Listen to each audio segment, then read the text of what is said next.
Hi friends, రైతులందరికీ నమస్తే. మామూలుగా వర్షాకాలంలో వర్షాలు లేట్ అయినప్పుడు మామూలు పత్తి పైర్లు అనేవి బెట్టకు రావడం జరుగుతుంది. ఈ విధంగా ఎక్కువ బెట్టకు రాకూడదంటే మనం మామూలుగా పొలంలో అంతర్సేద్యం చేయవలసి ఉంటుంది అనమాట. అంతర్సేద్యం చేయడం వలన ఎక్కడి వరకు అయితే మనం మన్ను తీసుంటామో అక్కడి వరకు మాత్రమే. ఈ విధంగా అంతర్సేద్యం చేయడం వల్ల ఏమవుతుందంటే ఇక్కడి వరకు మాత్రమే మట్టి ఆరికేసి కింద మట్టి ఆరదనమాట. ఇక్కడ లోపల వరకు మట్టి ఆరదు.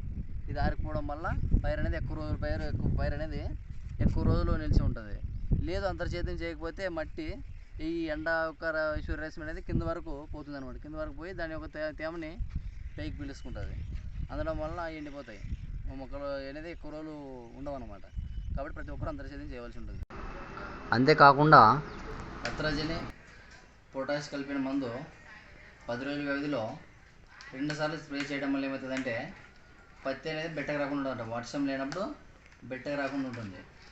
కాబట్టి ప్రతి ఒక్క రైతు ఈ పద్ధతిని ఆచరిస్తే ఎక్కువ కాలం మీ పత్తి అనేది బెట్టకు రాకుండా ఉంటుంది. ఇటువంటి వీడియోలు మరిన్ని కావాలంటే లైక్ చేయండి, షేర్ చేయండి, కామెంట్ చేయండి, సబ్స్క్రైబ్ చేసుకోండి.